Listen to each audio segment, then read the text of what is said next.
Roll call. Alderman Chelsea Cook. Online. Alderman Darren Guy. Alderman Derek Hussey. Aye, online. Alderman Keith Kerrigan. Alderman Nairee McMorris. Online. Alderman Julie Middleton. She gives her apology. She's working. Alderman Gary Wilkinson.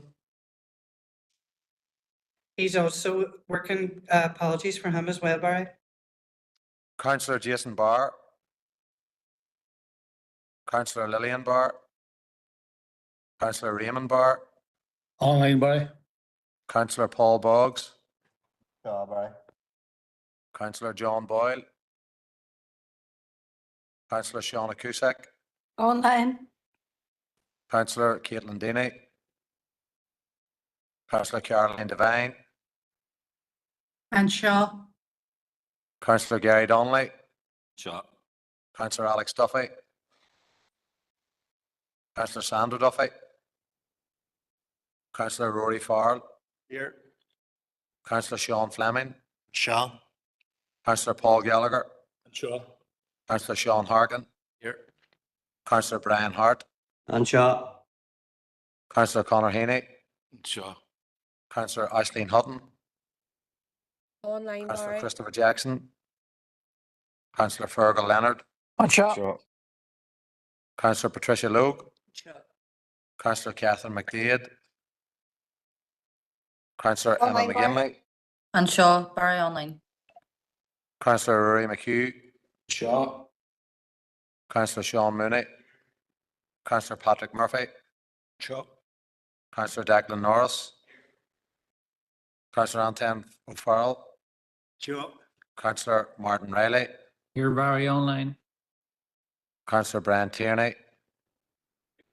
And Councillor Grace O'Neillis.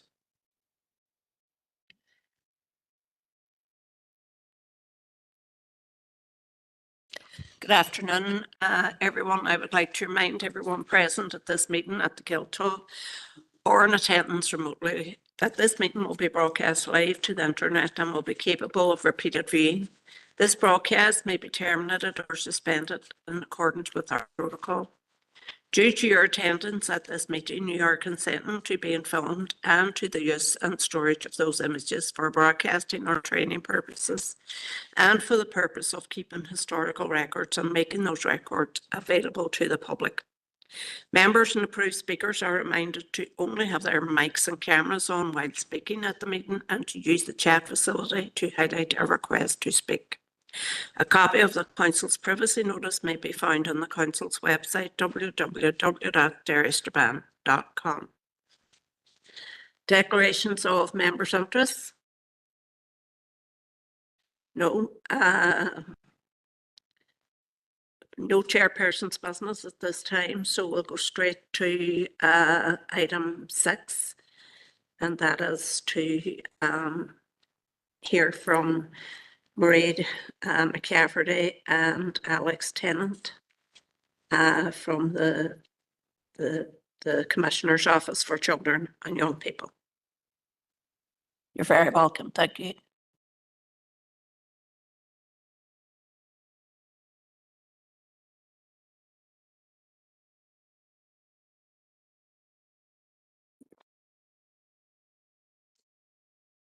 Thank you very much for having us. I'm just waiting for Mairead to join us.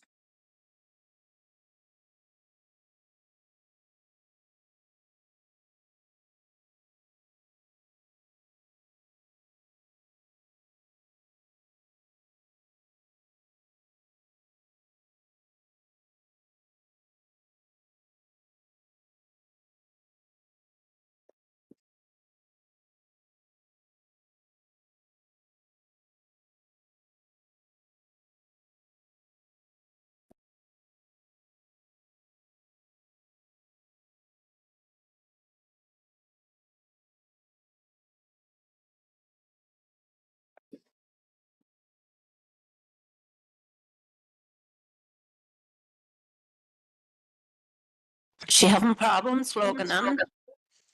I can see her camera's on, but I think you're muted at the moment, Mairead.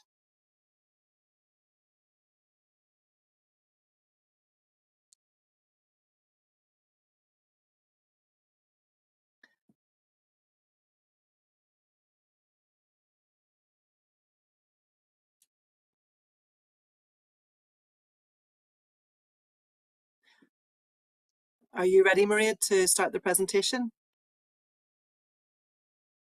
I think she maybe have frozen. She's frozen on our screen here anyway. Yeah.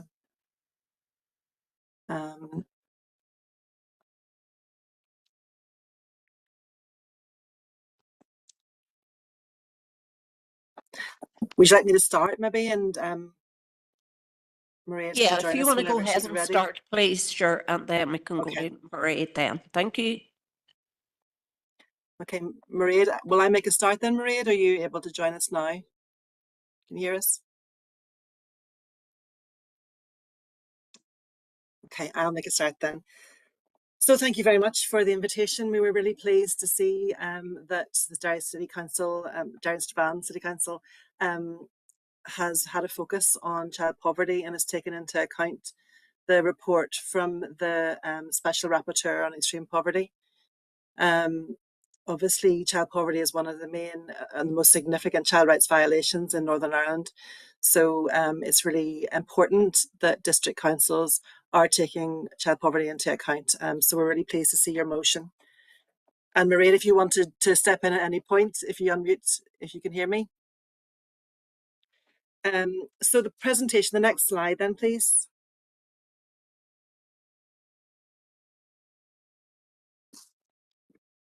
Thank you. So the presentation will follow this format. We'll look first of all at our role in relation to children's rights and best interests, then what we know about child poverty, the legislative and policy context, and then actions, what needs to happen in order to tackle child poverty. If you'd move on to the next slide then.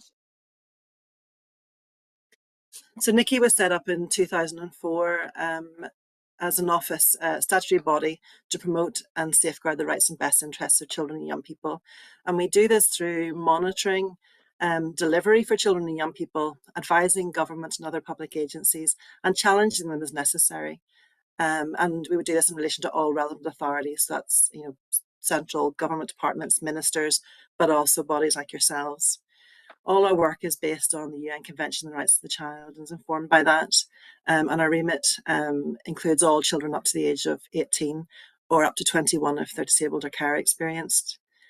All of our work involves, and it's about involving and communicating with, providing support to children, but also involving and communicating with parents and hearing from parents in relation to children's rights as well. And there at the bottom, you'll see our legislation that provides us with the duties and the powers of the office. The next slide, please.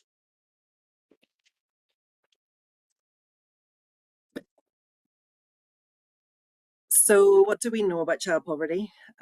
We know that around 1 in 5 children across the north of Ireland are in poverty, according to government statistics. So that's around 95,000 children. And we noticed in your motion, you talked about 70,000 children, so that's absolute poverty measure. We would tend to use a relative poverty measure after housing costs. And this measure looks, anyone's in poverty if they're living on 60% of the median income. And so people who are living in poverty are struggling, and you talked about in your motion the food parcels that between April and September of last year, 3,500 food parcels were given out by the Foyle Food Bank. So yes, people in poverty are struggling to meet basic necessities for children in particular, in terms of putting food on the table, heating homes, providing the basic necessities for children. And then the next slide, you'll see that the child poverty levels in your district, Derry City and Strabane District Council, are higher in general than Northern Ireland average. So that's the blue line, the red line being the Northern Ireland average. So you tend to have slightly higher child poverty rates. So currently the child poverty rate in Derry Street and Strabane is 23%. So that's around just over 9,000 children. And that came from the Child Poverty Action Group report, which looked at the child poverty across the UK. The next slide then shows the same sort of information on a geographic basis. So across the northwest, there's slightly higher levels of child poverty. They're between sort of 24 and 29%. There's kind of a band in the middle with slightly lower rates, and then you'll see the southeast have slightly higher rates again there, and in Belfast. So the geographical difference in how child poverty is experienced across the north of Ireland. And the next slide then shows that while there's the geographical differences, there's also different experiences according to the different family types, or different experiences of families. So, for example, lone parent families, around 36% of children in lone parent families are in poverty, as compared to only 16% of children in families that are couples. 58% of children in workless households will be in poverty, compared to 10% of children where all adults are in work. Both those stats are shocking, I think, because it is shocking that 10% of children in households where all adults are working are still in poverty. 29% of families with a disabled family member, or 29% of children in families with a disabled family member are in poverty, compared to 17% of families without a disabled family member. So it shows that the costs associated with disabilities, and also the caring responsibilities and the impact on ability to work can impact on family incomes quite significantly. And then the size of the family as well will play into the levels of poverty. And we know with the 2-child limit, that's impacted on a lot of families not getting the additional, not getting government support, social security support for any families over two children. So the next slide then pulls out that point that I referred to in the previous slide, where the majority of children in poverty do live in households with working parents. You'll see that around a third live in households where all adults are working. Around a third live in households where at least one adult is working, and around a third then live in workless households. So work isn't lifting people out of poverty. There's a real issue around low pay and difficult work situations. So I think that's referred to as well in your motion. I think that's a really important point to be pulling out. And the next slide then talks about the impact then of poverty on children's lives. And we know that poverty has a severe and sustained impact on children's lives. And looking at their education outcomes, just pulling out one statistic here, you can look at a lot of different things. But one stat here shows that young people on free school meals are more than twice as likely to leave school without 5 good GCSEs, including English and Maths. And you'll see the stats there for boys, for girls, and then across the board. So 41% of young people on free school meals are leaving without 5 good GCSEs, which really is quite critical and has a huge impact on their future life chances, really, in terms of employment and having a good income in the future. The next slide then looks at the health outcomes for children in poverty. And pretty grim reading. Children who are born poor statistically have fewer years of good health. Women who are living in disadvantaged areas will tend to have 15 less years than those living in the more affluent areas. Men will have typically 11 fewer years of good health than those living in affluent areas. They will live shorter lives, women 5 years shorter, and men over 7 years shorter than those in more affluent households. The health indicators, when you compare the health indicators in the most deprived areas compared to the least deprived areas, in terms of infant mortality is 28% higher in deprived areas. Suicide rates are 114% higher in more deprived areas. Self-harm admission rates 169% higher, and then prescriptions for mood and anxiety disorders are 66% higher, and those are from the DOH Health Inequalities Annual Report. There's a lot more in there, so I've just pulled out a few statistics just to give a sense of some of the challenges that are facing children and the impacts on their health through their lives. So then in terms of what's been happening in relation to child poverty, if you move on to the next slide, you can see that there has been little sustained change in the child poverty rate over time. And this looks over 10 years. We could go back another 10 years and we'll see the exact same pattern of a little bit up and a little bit down. And it tends to just vary between around about 28% and 21%. And it just goes up and down. We haven't seen any initiatives that really are making a change here for children in poverty. And I think the ups and downs are more about statistical sensitivity really, rather than it really seeing a huge difference, or a difference from year to year. So we really are in need of some major initiatives, and this is going to take significant resources and real political determination to bring about change for these children. If you look at the next slide, you'll see that children are the group that are most likely to be in poverty. So that red line remains there, and you'll see at the top. Underneath that, the blue line is the general population. The green line that is close to the blue line is the working age adults. And then below that, we see pensioner poverty. And I think it's important to look at that purple line in terms of pensioner poverty. If you go further back, pensioners were one of the groups that were most likely to be in poverty, and were really struggling. But there was determined action by government to target them with more resources, with pension credits and other interventions. And it did make a difference. I'm not saying that all pensioners are living there still are pensioners in poverty, but there has been a real deliberate attempt to reduce pensioner poverty, and that has been very successful. More needs to be done, of course, but it does show that deliberate action by government can make a real difference and can reduce poverty, and that's the kind of action we need to see now, focusing on children as well.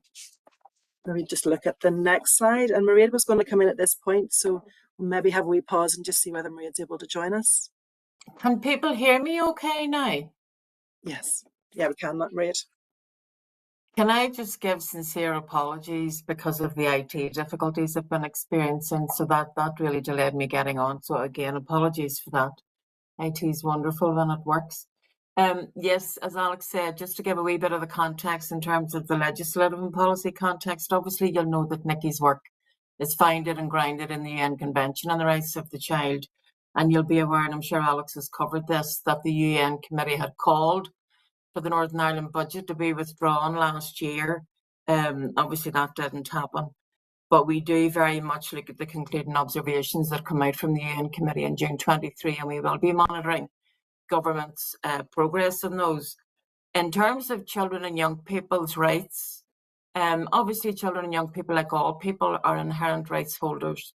And these are some of the articles in the UN Convention that apply directly for children and young people in this context. I suppose the most important one being, for the purposes of today, Article 27, around children having the right to an adequate standard of living. And that's obviously something that, we're very keen to see implemented effectively in terms of the anti-poverty strategy and the work that has to happen to address this inherent problem. If I can move on, I'm mindful that we don't want to take up too much time because we want to give 10 minutes at the end, I'm told, for the discussions and questions from yourselves. In their report last year, the UN committee did voice their deep concern with the large number of children living in poverty, food insecurity and homelessness in Northern Ireland. And also their concern was expressed at the discrimination experienced by children. One of the most important things that we have to do, all of us have to take responsibility for, is about addressing the underlying determinants of infant child mortality rates, specifically poverty. And as I was saying earlier on Radio Foil, it's very much, when we look at adverse childhood experiences, poverty is one of those, and very much is something that impacts on all of the other outcomes and life chances for children and young people as well. So we can move on to the next slide, Paul, if that's okay. As well as calling for the withdrawal of the Northern Ireland budget last year, and as you'll appreciate in terms of Nikki's role, we have written directly to the Secretary of State. We've met with the Secretary of State and we've written to all Northern Ireland government departments around this. But one of the concluding observations, and again, this is one that we'll be monitoring, is very much about developing and strengthening existing policies and having those clear, measurable targets and making sure that there is robust monitoring of delivery on these and accountability mechanisms to end child poverty, because it is vital that we eradicate child poverty. As Alex said, there is an endemic and systemic almost acceptance. Well, certainly there has been an intractable problem in trying to eradicate it and reduce it significantly We obviously want to see the eradication of child poverty, like Derry City and Strabane Council too. We have also called for, as have others, having the adequate standard of living means increasing social benefits as well, because we know we have the worst cost of living crisis at the minute in 45 to 50 years here. And we also have to look at welfare mitigations, like abolishing the 2-child limit and the benefit cap for social security benefits as well. So if we could move on, Paul, thank you.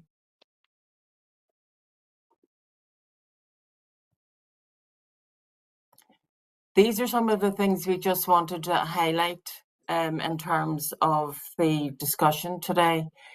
We have a piece of legislation in Northern Ireland called the Children's Services Cooperation Act, and that obviously came into effect in December 2015. This places a mandatory obligation on every government department, every children's authority who provides services for children and young people to cooperate and work together. There is a mandatory duty on them to cooperate. And that's very much about delivering on the outcomes that are stated as the wellbeing measures, if you like, in the CSCA, but also in the children's strategy that was obviously the outworkings of that. So we have a children's strategy which belongs to the Northern Ireland Executive, is the responsibility of our Northern Ireland Executive as well. And that stretches from 2020 to 2013. We know there has been the first monitoring report on the CSCA itself, and we await sight of that because we were told we had to wait until ministers were in post. Obviously, you'll be aware of some of the child poverty strategies. One of the main ones at the minute that we're focusing on is the anti-poverty strategy, and very much making sure that that takes cognizance of the calls from the UN committee last year as well.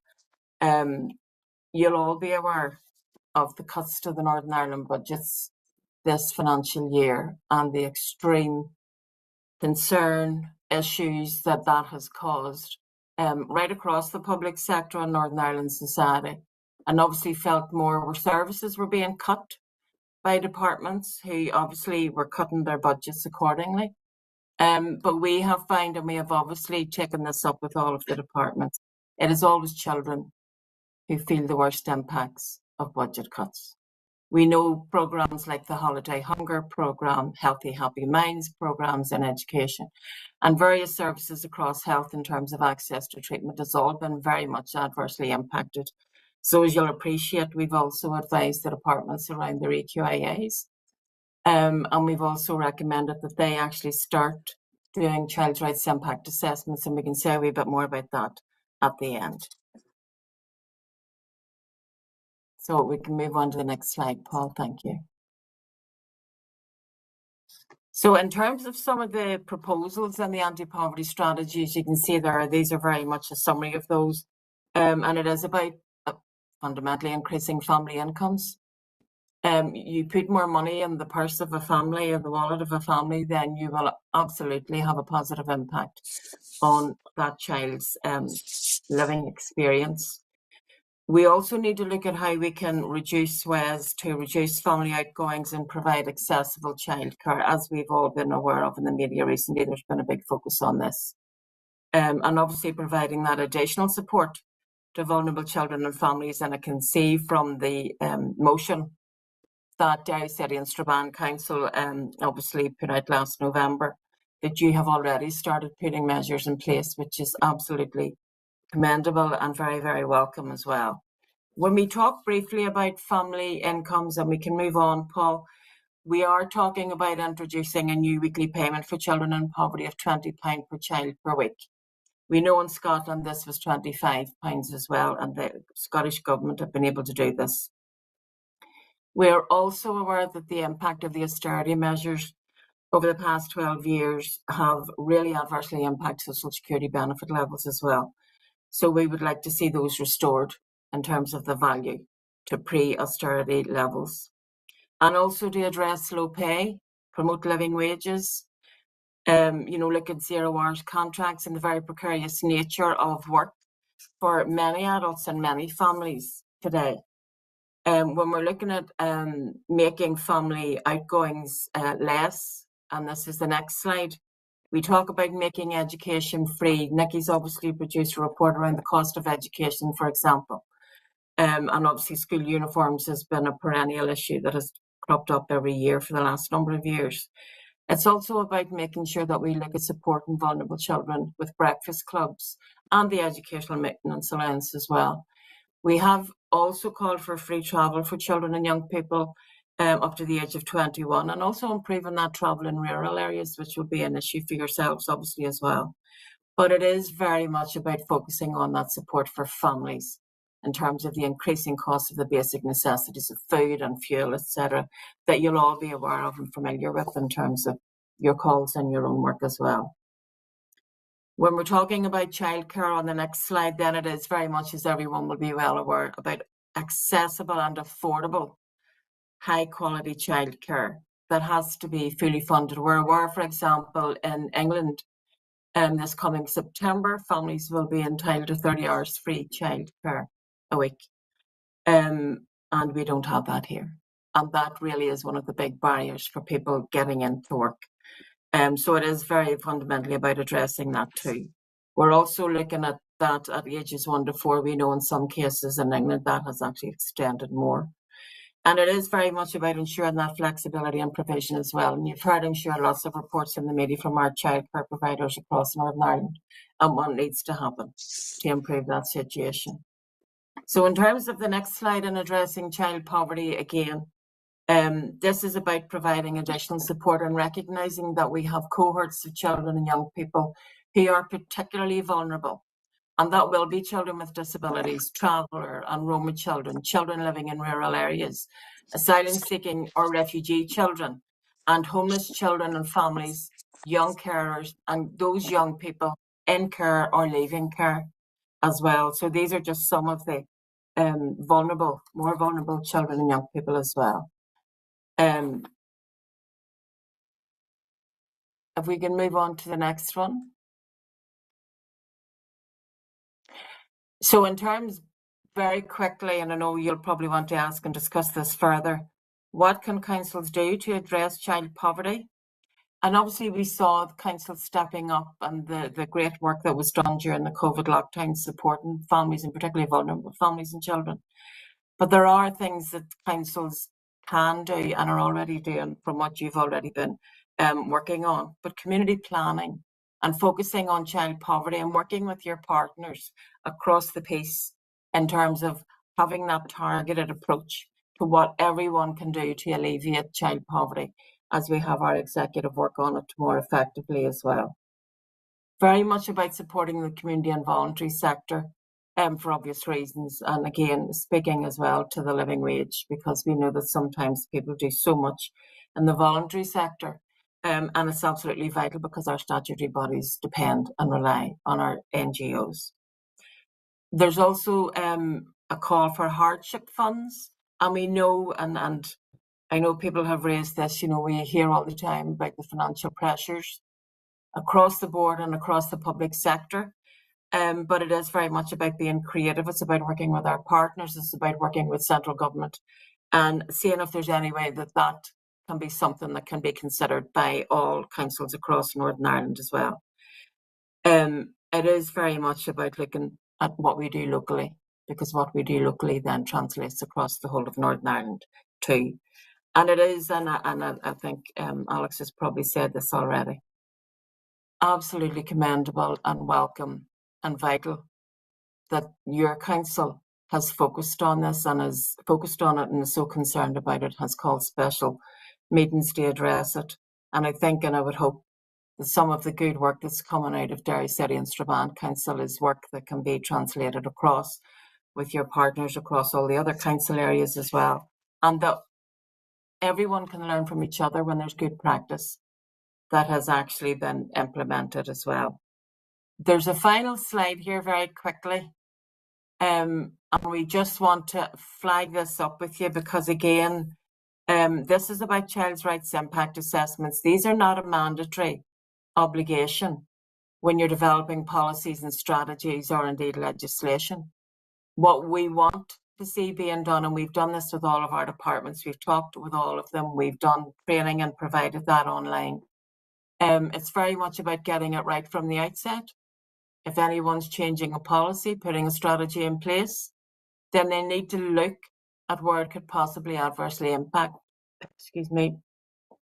on children and young people, and obviously put in place mitigation measures to avoid that. And then obviously in doing that, then also look at that evaluation and the impact of that following the decision being taken. One of the welcome things is that your council has already committed to making sure that all the relevant staff that need to will be doing the training on this that we have on the Links Civil Service Training Platform, but we also have it available and accessible through our own website as well, because we wanted to broaden this out as much as we could to all of our councils and all of our agencies that may not always have access to the civil service website as well. You'll appreciate that Nikki is developing its corporate plan at the minute, and our new commissioner who took up post last September is also very keen that we continue a huge focus on the eradication of child poverty and respecting the rights of our children and young people in Northern Ireland. And I think I'll end there and hand over to yourselves. So thanks very much for listening, and apologies again for the IT glitches at the start. Thank you, Marie, and thanks to you as well, Alex. I'm now just going to open it up to the floor, but just before I do that, I was just looking on, the addressing child poverty and what you are recommending to do to address it. Given that there's 63% of children whose parents are working in child poverty, should the provision of the holiday hunger payments be given to parents of all children who are in child poverty, not just those on free school meals?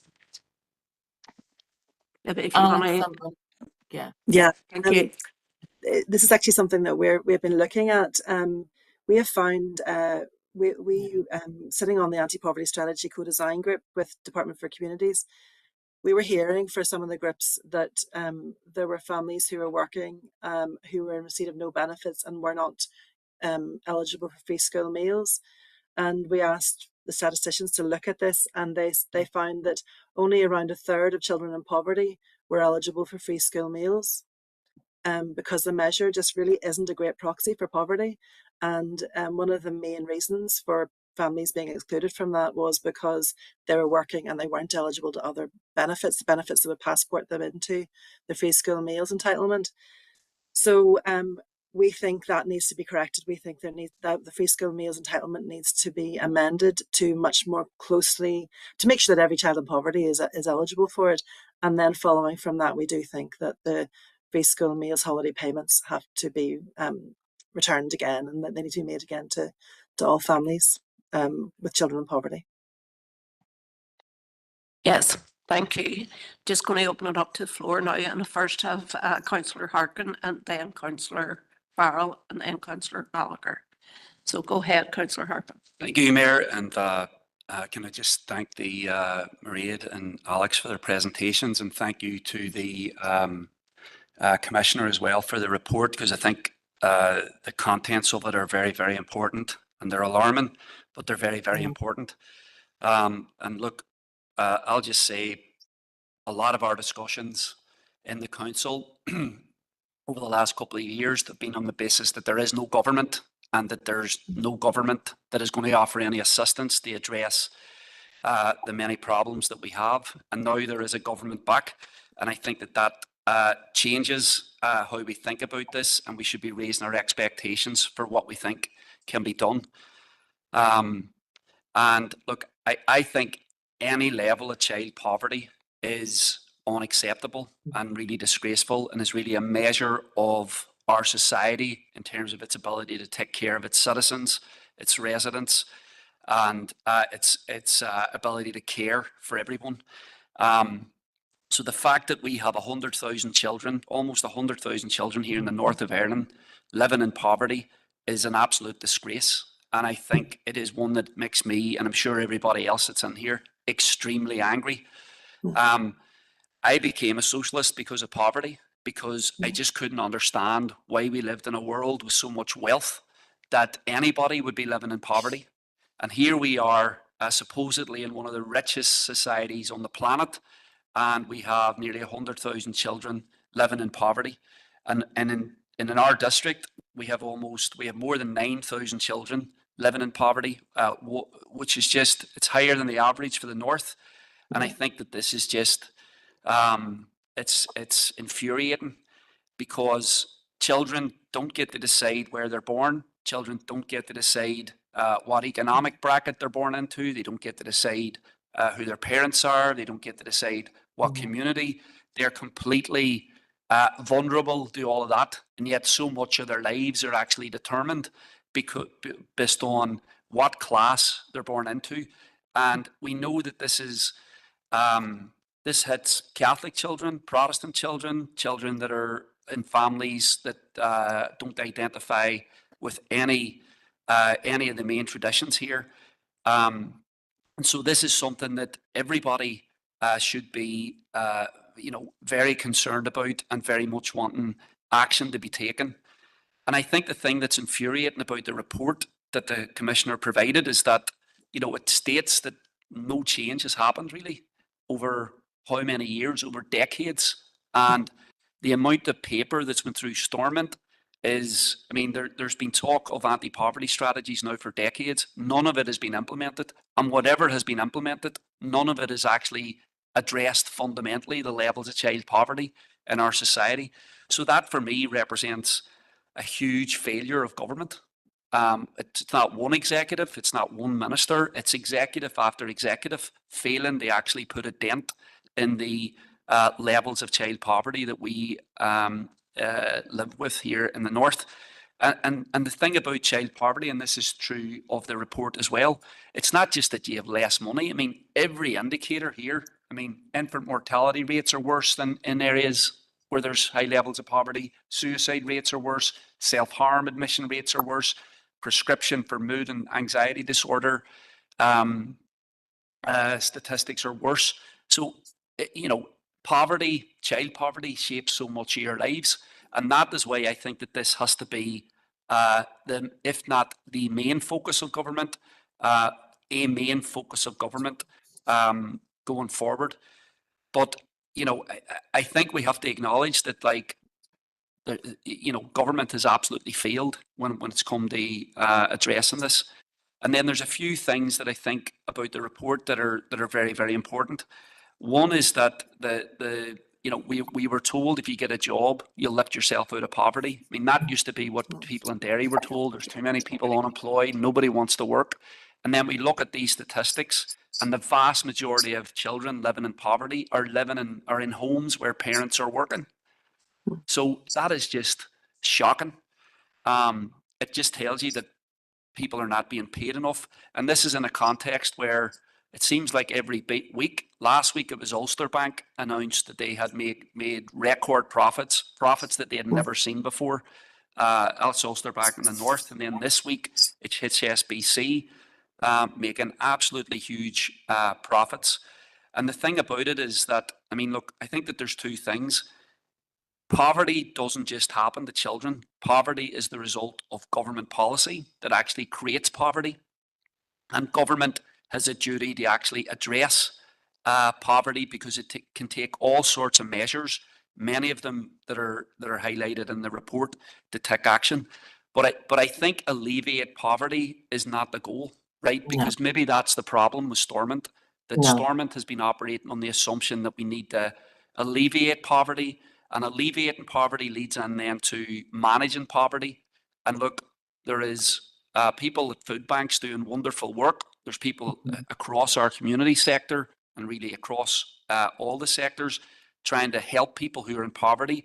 It's one of the things our council has struggled to do over the last couple of years of the cost of living crisis, help people in poverty. But we don't want to help people in poverty. We want to actually eradicate poverty. And I think that that's the way. We have to start saying to Stormont now, you're back, right? What are you going to do about addressing these unacceptable levels of child poverty? Because, after 2 years of cost of living crisis And I'm not sure that the statistics for child poverty are properly updated based on everything that we've experienced over the last couple of years. But what is going to be done now in terms of addressing child poverty specifically and addressing overarching poverty right across our society? I'm not speaking to the representatives here from the Commissioner's office as if they are the government ministers that will be tasked with figuring this out. But I'm sure you can agree that there's been government failure, but if a restored executive is going to mean anything, it has to begin immediately to take action to address child poverty. Thank you. Councillor Farrell. Yeah, thank you, Mayor, and thanks to Mairead and Alex for coming here today. It's probably not the subject matter that we like to discuss here, but it is a burning issue right across the north. Poverty and child poverty is really concerning. We've got nearly 100,000 children living in households that are experiencing poverty, and closer to home, there are over 9,000 children across this council area who are living in households experiencing poverty. So that's 9,000 children in this council area that do not have access to the basics. It's 9,000 children who don't have access to the essentials, and it's 9,000 children who are not getting the best start in life. And, you know, we live in the UK and it's a member of the G7. It's the 6th richest country in the world. And for that to be happening in a very, very well-off country is an absolute scandal. And I think it's a symptom of a broken society. And we haven't had a government here for a number of years. And I think the key focus for the new executive should be to address and eradicate poverty. Government should be there to make life better, to ease the burden, and to provide more support for struggling families. And Councillor Harkin has mentioned it, you know, part of the 1998 Northern Ireland Act that saw devolution in the north, that saw the Good Friday Agreement, said that the Northern Ireland Executive needed to have a strategy to tackle poverty. And that's 26 years ago. It's over a quarter of a century ago, and the Executive hasn't done it. You know, so there's been talk about anti-poverty strategies. There's been talk about fundamentally addressing poverty, and nothing has ever happened about it. So I understand that there has been a suite of recommendations from the expert panel on poverty, and they are wide-ranging. We need to make childcare more affordable. We need to put more money in people's pockets. We need to increase access to free school meals. We need to make school uniforms more affordable. There's so many things that can happen and that should happen that eases the burden on families, that lifts families out of poverty, that give children a better chance in life. So this should be a key focus for the new executive. And, you know, it's not just one minister, it's every ministerial department working in tandem to deliver for basically the most vulnerable people in society. And when I hear the word strategy, and I'm sure there's a lot of people, once they hear strategy, they're going to, not another one. Strategies generally are poorly funded, not funded at all. They have these really sort of wishy-washy terms on them that don't really deliver for anybody at all. So I think this needs to be a real focus. There needs to be a focus on addressing poverty. There needs to be a focus on addressing child poverty. And it really, really needs to deliver for people, because the statistics that we're seeing at the minute, over 100,000 children experience living in poverty across the north. It is a scandal, and it needs to be a focus for the new executive. Thank you. Councillor Gallagher. Thank you, Mayor, for letting us in. And thank you, Maria and Alex, for your presentation. What I'm about to say is, and I'll say it with all due respect, right? But looking at your presentation today, I believe that it's very weak. And I don't think that it will go anywhere near to address the real issues. And I'll outline why. Mitigation factors, and we've heard mitigation factors since, I think, particularly the Fresh Start come out, mitigate this and mitigate that, mitigate that. Mitigation doesn't work at addressing poverty, child poverty. It only facilitates it. And what I mean by that is we see government departments that people are landing on their door and they're landing and they need help and support. And what they're getting is go to a food bank, and they're getting told and they're getting handed out addresses where food banks are. That's the mitigation factors. And some of the stuff about around council and hardship funds, again, well, it might mean well, it's only a mitigation factor. They don't go to the root causes of what poverty is. And one example and why the West is facing hard poverty, high child poverty. The median wage is £130 less in the Northwest than it is in the East. And that's when you see your stats, and your stats are saying 63% of people that have children in poverty are working. That's one of the main reasons. Why? When we look at strategies, and we haven't seen an anti-poverty strategy coming out, it's been delayed and it's been delayed. And some of the measures, again, that you have of addressing child poverty, they don't have checks and balances. They don't have targets.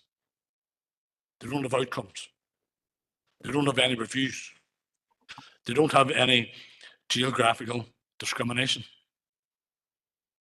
They're all absent. It doesn't have any strategy around tackling what government's doing.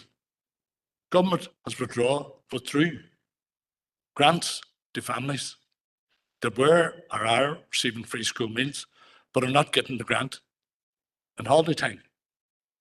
Let's challenge that. Let's look at addressing the root causes.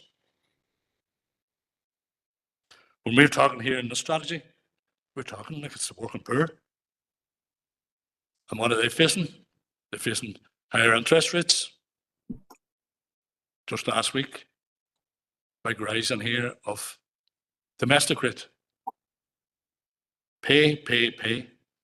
The working poor are paying. And who's suffering is the children of those working poor.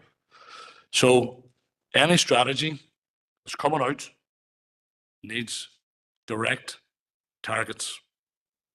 You've identified 9,000 children in this area facing poverty. Let's target them. Let's put a time on it. Let's see what we're going to do across those targets. Measure outcomes. Let's review outcomes. And then let's see how we address them. Thank you. Councillor Hutton. Thank you, Chair, and thank you, Alex and Mairead, for your presentation as well. I thank for everybody that's on this meeting today. It is very hard hitting to look at those figures and see the effect that is actually having on our children and young people. I think we all have an important role to play as local councillors to be tackling this situation, and a good focus needs to be put on the child strategy at central government level, where we have a great opportunity now with ministers in place, with a government up and running. And I think this the strike when the iron's hot, it has come at perfect timing within our council and certainly within central government, that this has been brought up, and it's something that all of us in this chamber are very, very passionate about, and we'll try everything in our power to tackle. I think we also need to be looking at this as a whole and ensure that we're working together, particularly going out into the schools. You're looking at the community and voluntary sector, the youth services, and certainly family intervention and the trusts as well, who are working with children leaving care and also families that are receiving care, and children on the child protection register as well. I think the social supermarkets and the food banks are playing a large role here locally for us at the minute. And I suppose we are of the mind that we need to get the people the help, but always empowering and uplifting them, that they won't need those services all the time, and that we can move them on to a stage in their life where they are more independent and not needing interventions like that. But it is key that we are funding them at the minute, because they're providing the signposting, they're providing the referral pathways, and they're also providing the proper wraparound services that families need. Now, they provide services for the working poor, they provide services for family that are in poverty, they provide services for everybody. So to me, poverty is the root of all evil. In the job that I do outside of this council chamber, poverty presents to us in the form of addiction. It presents to us in family breakdowns. It presents to us in poverty in education and poverty in health. The number of people arising with chronic illnesses, being diagnosed with diabetes, it's a minefield. Poverty is a minefield. But I think at the minute as well, there's a housing crisis in this city, and people aren't living in their proper homes, so they're not focused enough. So there's a lot of areas that we need to tackle, and it's while important that we're looking at it as a whole, and everybody taking their piece and trying to work together to fix the problem or come up with solutions to the problem. And it's not going to happen overnight. There's nobody delirious to that, but we just need to keep at it. I think as well, families are presenting to us with they need clothing, they need heat, they need food, but these children that are coming as well deserve to they deserve to go to the cinema every weekend. They deserve to be taken to a place where they can play for a couple hours while their mother has a cup of tea. All of that, I could go on for hours, but look, just having recreational activities funded for Waynes to go to the cinema at the weekends is very important as well. And I think too, all the intergenerational attitudes, that is what we sort of need to focus on as well, so that that parents are strong, they're supported, they feel supported, and they feel as if there's help out there to be able to be in a home where they're empowering and uplifting their children as well. All that everybody has said, and around the uniforms, the childcare, one of the biggest hits as well was the extended schools programs in all of our schools, providing nutritional and physical activity. That's a child's right to be physically active and eat good food. So it's a minefield, as I say, but I myself and my party, Sinn Féin, are committed to tackling the child poverty that goes on locally and supporting our government in relation to implementing the child strategy as well. So that's all I wanted to say, and thank you very much for your presentation. Alderman McMorris.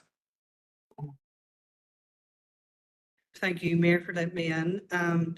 Thank you also, Alex and Maria, for your presentation today. I'm sure, as everybody has said, the statistics is very startling on it. I was reading it last night, and just, the mental health aspect alone is just dire. And so I just want to say, a lot of speakers have already said what I wanted to say, but so I'm going to keep it brief. But there is definitely a need for cohesive working with all of the departments, as Aisling just said there now. Basically, poverty knows no boundaries. Do you know what I mean? It goes across the board in many different facets. And so we need to, we need to keep focused and kind of get to the bottom ground of what is actually going on within our own communities. I know one of the speakers said that we're not actually touching at the root cause by having things like hardship funds and stuff like that. But unfortunately, we're at a stage where we need sticking plasters just to help, in the short term, but there needs to be a long-term strategy in how we can tackle not only child poverty, but poverty in general. So like us in the DUP are very supportive in what we can do, and trying to drive this forward. We definitely need this child strategies. We need to be addressing all of these issues, and just look, anything we can do, we're more than happy to help. But I understand the plight, and we have every empathy on it. Thank you. Councillor Dantley. Chair. Chair, the previous speaker says poverty, doesn't do boundaries. It does class boundaries. The people are being hurt in this working class, and that's working class of all communities. There's a school in Craigan that is using porta cabins, that children, they're infested, they're damp, they're actually hurting people's health. And these same porta cabins were used to educate them children's grandparents. There's a school in the Fountain that, if it doesn't get its transport funded, and a Protestant school, it will be closed in the next possibly 3 to 5 years. There's 27 children at that school out of 76 who use transport. They got it. We talked about the transport and about the free school meals and them issues and how it's disadvantaged. It's on our doorstep. This report should not be a shock to any proper councillor or alderman doing their job. And some of the conversations that I've had this week, people are saying that their elected reps wouldn't know. And some of that had come out here, particularly in the previous speaker, when they say about we need to put a sticking plaster on it. That's absolutely shocking. Absolutely shocking. There's school children that have never tasted broccoli, and when the schools implement and try to give them nutritious food, they've never tasted it before. They don't know. They haven't got that acquired taste.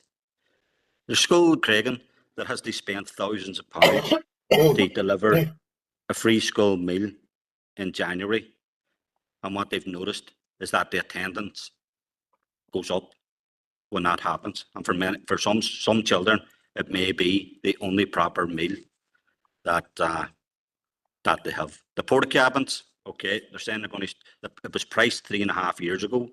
There's talk of the work being started, but the inflation, the money's not going to cover it.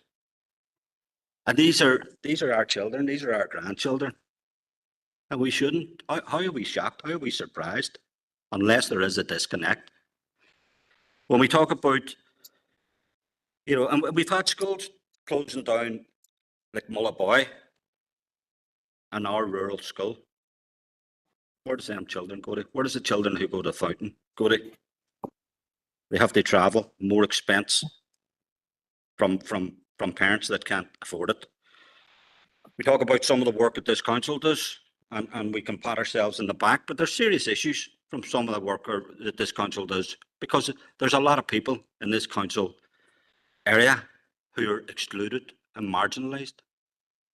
There's a PUL community that feels alienated. There's an inter-tension within what you would call a nationalist community, and a significant section who feel completely alienated and see this council as a cold house and doesn't represent their needs. That's a fact, and I'll stand over that for anybody. But it's already been pointed out by previous speakers about the mitigating poverty attitude. There has been no, and it's been lauded for years now, that just get Stormont up and running. It's up and running. Let's see what they're going to do. People are about to maybe take power in the 26 counties. Let's see what they're going to do. But unfortunately, what our problem is that, and Good Friday Agreement has been mentioned, but the Good Friday Agreement was built upon a neoliberal framework. And that's been embraced, Unfortunately, that attitude, that capitalist attitude has been embraced vigorously.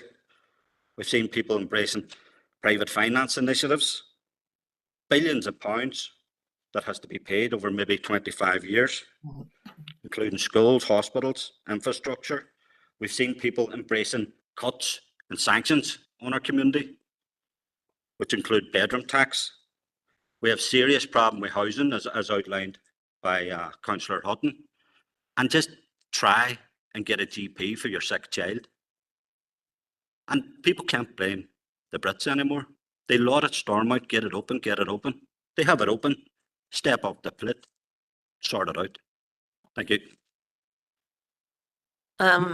That's the end of the indicated speakers. For now, I do know Councillor Harkin has looking to bring forward a proposal which hopefully will be on screen shortly. But I want to at this stage bring in Mairead and Alex again if you have any further comments or would want to maybe address any of the issues that you've heard. Thank you. Yes, thanks very much, Chair. Just a couple of comments because I appreciate that you're all very busy people. No one's suggesting for a minute that it's okay to reduce child poverty. I think we're all agreed that the eradication of child poverty is something that we should all work towards. I do believe that, and I think it's already been said by one of the speakers, that every government department has a role to play, which is why we have mentioned the Children's Services Cooperation Act, but it's every government department, every council, every children's authority as well. So it is very much about making sure that people work together for the common goal of eradicating child poverty and all the elements that go with that. You know, we talk about what's happening in education, and of course, Nikki has addressed that. We talk about what's happening in terms of homelessness. We are also addressing that as well. Our job is to hold government to account. We're looking at some of the issues around barriers to work. We're looking at some of the issues as well in relation to the economy generally and the historic underinvestment that some of the speakers have also referred to as well. And you're absolutely right. It is very much about tackling the root causes of child poverty while also addressing what's happening today to alleviate the impact of child poverty on our children and families going forward. It's also very important that we focus on the programme for government of this new executive.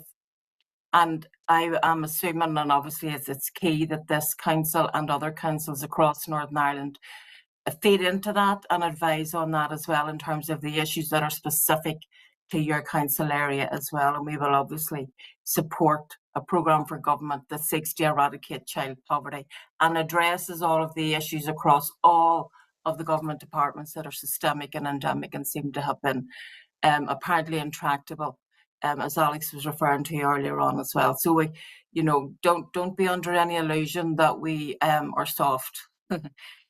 We have a role to do and we take it very seriously, as does the new commissioner who, as I say, started last September as well. The office has very much focused on child poverty in its new corporate plan because we want to see that first on the agenda, because we understand and appreciate, as everyone else does here, that it is absolutely the key to eradicating so many of the other issues in crises down the lives of children and young people and adults as we go forward as well. One of the things that is also important to, I suppose, remember is that, as I said earlier, children hold inherent rights themselves. And to breach those rights and to have children living in poverty in a society that we're told is one of the richest economies is, as the UN Rapporteur has said, a violation, an international law violation to have children living in poverty today. So we all have to take responsibility for performing our roles effectively, and we will do that certainly going forward. And thank you very much for your time today. Thanks again, Mairead and Alex, for your presentation. Thank you very much. I'm now going to ask Councillor Harkin. You have a proposal here. Do we have a seconder for that proposal?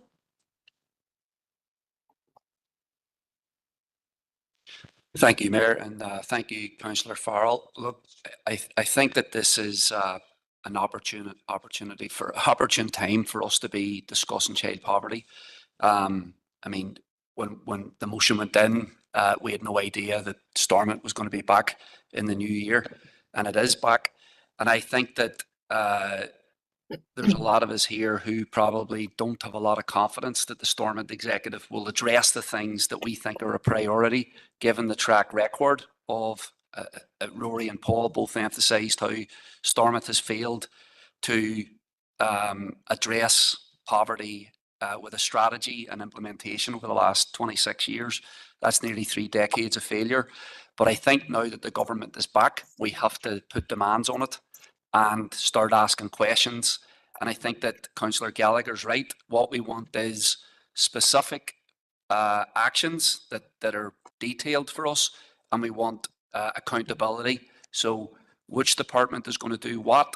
How are they going to tackle deprivation and child poverty in the Derry and Strabane district? And what are the timelines?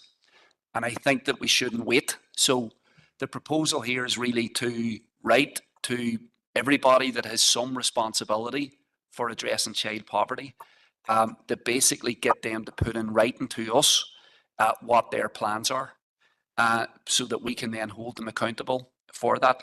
And if they don't have plans, this can help prompt them into developing plans as quickly as possible. And I think that we should both look at child poverty across the north, because if there's overarching things that government can do, looking at wages, looking at benefits, looking at childcare, that will have an impact everywhere across the north, we want that done. But we also want specific plans for Derry and Strabane District Council, because we have higher than average levels of child poverty.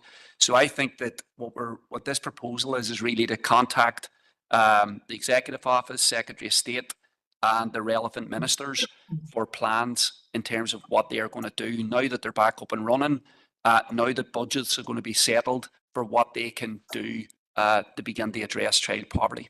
Thank you. Okay, so we have a proposal on the floor. I take it that everybody is in agreement with that proposal, yes? Yeah. Councillor Farrell. Yeah, thanks, Mayor, and thanks to Councillor Harkin for making the proposal. We agree with every aspect of it. Anything that can be done to address poverty and child poverty, address the root causes of poverty and child poverty, we should be doing as much as we can to force the decision makers, force the government departments that have the budget to make the change that is required. We should be holding them accountable. So that's a given. So fully support Councillor Harkin's proposal. We do have a slight amendment. I think it strengthens the motion. I had spoken on the presentation about the absence of an anti-poverty strategy. We're waiting 26 years for an anti-poverty strategy. We are aware that a suite of recommendations have been made by the expert advisory panel on poverty. There's been no strategy developed at all. So we feel that the long-awaited delivery of the anti-poverty strategy for the North should be a key priority for the executive. So I have an amendment that I've sent to Jill, so it's going to come up on the screen very, very shortly. But to paraphrase it, it's that we write to the executive ministers asking them to produce and implement an anti-poverty strategy in the near future, and the budget for every aspect of that anti-poverty strategy is ring-fenced, because we've seen it all before. We've seen strategies that are aspirational in nature they don't have the proper budget attached to it. We've seen it in the mental health strategy. It was brilliant. Excellent recommendations. It wasn't backed up with a budget that was required. So we want to call on the decision makers at Stormont to get their act together to finally address poverty. But words on a page aren't enough. It needs to be backed up with money. So the funding that is required to deliver these measures needs to be ring fenced in the budget. But happy to support their proposal, and I would like it if everybody could support the amendment as well. Thank you. Seconder, yeah, councillor Tierney. So we have an amendment. So is everybody in agreement? Yeah. So we'll take the motion now as read, and everybody in agreement with that, yes? Okay, that's that sorted. All right, thank you. That's the meeting over, folks. Thank you.